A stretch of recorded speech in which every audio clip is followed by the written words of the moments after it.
What's good? What's good? It's the one and only, but what do I know? Boxing coming back at y'all with another one, man. So I got David Benavidez and David Morrell. If the press conference will be tomorrow, November 19th, but by the time you guys see this, it might be tomorrow, so it don't matter. I can still give you my thoughts on how how I feel like it's gonna go. I definitely feel like it's gonna be a some trash talking involved, man, because for years, David Morrell has called, David Benavidez, a biatch and all that type of stuff. And then he even, it was funny. I remember when he made a post calling out David Benavidez, and then he spoke on Jose Benavidez. He was like, he said something about your brother who did horrible in the movie Creed 3. That was so funny to me. But I definitely expect for him to speak his mind. David Benavidez, he never shies away from any confrontation. He actually runs towards it. So I know he's gonna be willing, open. He's gonna be accepting it with open arms. I'm excited about this, man. I'm excited about the press conference to see what's gonna be said or whatnot. But let's go ahead and get into the article. So, all right, shout out to Boxing News 24 says Morrell versus Benavidez trash talk expected at press conference on Tuesday. I'm excited about this one. WBA regular light heavyweight champion David Morrell and WBC interim light heavyweight champion David Benavidez meets tomorrow. Ain't that crazy, bro? Like, you gotta name all these different crazy belts and stuff like that, and they wonder why people don't understand the sport of boxing. But anyways. For y'all that don't know, the WBA regular and the WBC interim title, those are not world champions. Those are like just minor titles. I'm trying to those are the equivalent of like, those belts are like the equivalent of like bowl games when you're playing college football. For my college football fans out there, like those are like, it's like you got the Rose Bowl, all that type of stuff. Like those are like winning a bowl game. Like, they're not the national championships, but it's still, that's just, I don't know, that's the best way I could kind of describe it. But anyways,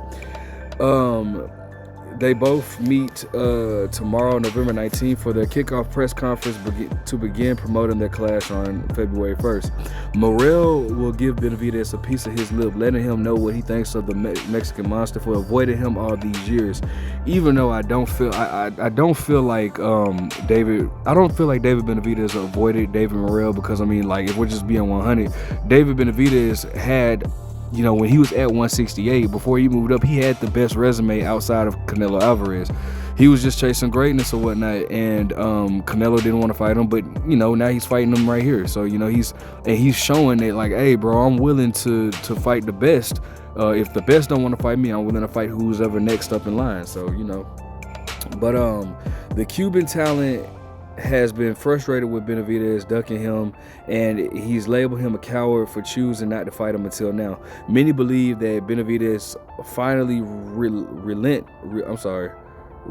only because Morrell didn't look so hot in his debut at 175 pounds against whatever his name was on August 3rd. And I'm here to say that that's cap. First and foremost, bro, people were just criticizing Benavidez against Alexander Goldsvik or whatnot, saying that Benavidez didn't look as dominant as he normally did when he was on the undercard of Tank Davis versus Frank Martin. So that's cap, bro. People just say anything. Benavidez wants to fight the best, bro, and if the best don't want to fight him, he's willing to fight who's next in line. So come on, bro.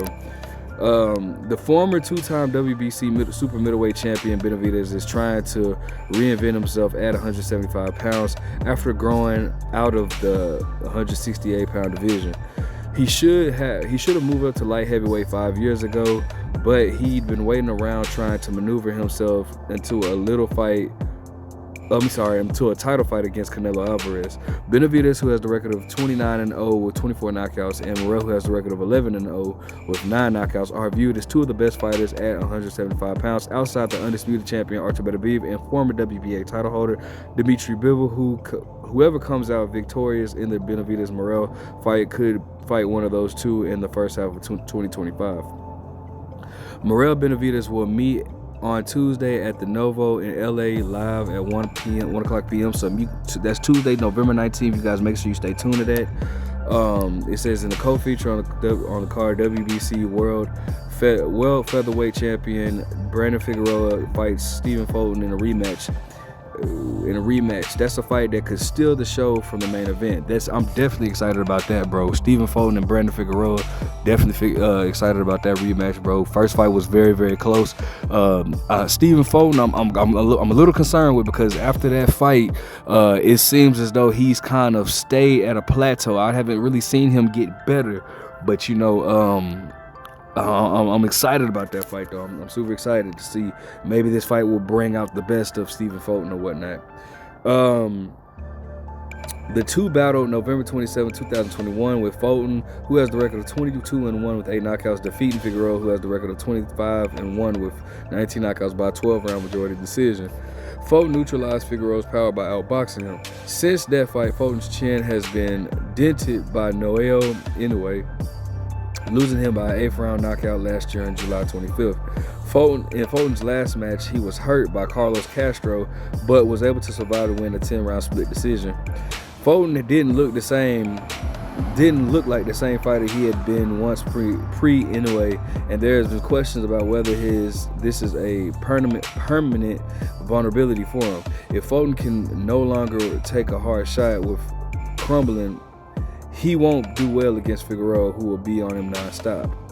So, in the undercard, it has the undercard fights of Isaac Cruz versus Angel Ferreira and Jesus Ramos, who's out here in Casa Grande, versus Jason Rosario. I definitely feel like the open game plan for Jesus Ramos would be to go to Jason Rosario's body. Now, hopefully this is a very entertaining press conference. People don't realize, man, like, press conferences is what gets me first excited. Granted, that's not the end all be all, but I hate the press conferences where they're like, I want to thank my opponent for accepting the fight. I'm looking forward to getting the best version of so-and-so. It's going to be a great fight and a great night. God bless you all for coming out, and stay tuned. I hate those press conferences, bro. I like the ones that get, nitty gritty. Let's get to it. Let's talk some stuff, bro. Like Adrian, one of my favorite press conferences of all time was Adrian Broner versus Paulie Malignaggi. That was a entertaining press conference. I mean, both of them were super entertaining or whatnot. So, hopefully we can get some fireworks like that. David Benavidez versus Caleb Platt was another very entertaining press conference. Both of them was. So, I want some fireworks. I don't want no polite, because it's been a lot of shit talking between these two, man. So I want to see some fireworks, man. I want some man, you ain't gonna do nothing, I'll knock you out. Like, I love that type of action. I like that. Obviously I don't want nothing, I don't want nobody to put no hands on each other, but I definitely want to hear the trash talk between the two. It's been built up for a long time. So let me know what you guys think. Make sure you guys like, comment, subscribe. Stay tuned for the press conference tomorrow. But what do I know?